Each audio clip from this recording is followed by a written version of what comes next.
راستہ تو اللہ تک جا پہنچتا ہے اور بعض راستے ٹیڑھے ہیں، اور اگر وہ چاہتا تو تم سب کو سیدھے راستے پر چلا دیتا۔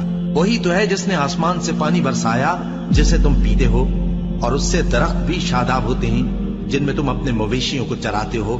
اسی پانی سے وہ تمہارے لیے کھیتی اور زیتون اور کھجور اور انگور اور دوسرے بے شمار درخت اگاتا ہے، اور ہر طرح کے پھل پیدا کرتا ہے۔ غور کرنے والوں کے لیے اس میں اللہ کی قدرت کی بڑی نشانی ہے۔ اور اسی نے تمہارے لیے رات اور دن اور سورج اور چاند کو کام میں لگایا، اور اسی کے حکم سے ستارے بھی کام میں لگے ہوئے ہیں۔ سمجھنے والوں کے لیے اس میں بہت سی نشانیاں ہیں۔ اور جو طرح طرح کے رنگوں کی چیزیں اس نے زمین میں پیدا کی، سب تمہارے زیر فرمان کر دی۔ نصیحت حاصل کرنے والوں کے لیے اس میں نشانی ہے۔ اور وہی تو ہے جس نے سمندر کو تمہارے اختیار میں کیا تاکہ اس میں سے تازہ گوشت نکال کر کھاؤ، اور اس سے زیور موتی وغیرہ نکالو جسے تم پہنتے ہو۔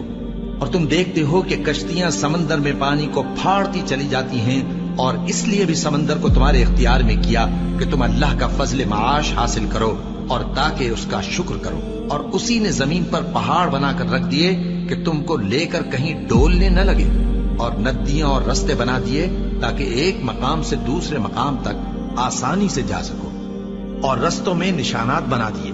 اور لوگ ستاروں سے بھی رستے معلوم کرتے ہیں، تو جو اتنی مخلوقات پیدا کرے، کیا وہ اس مخلوق جیسا ہو سکتا ہے جو کچھ بھی پیدا نہ کر سکے؟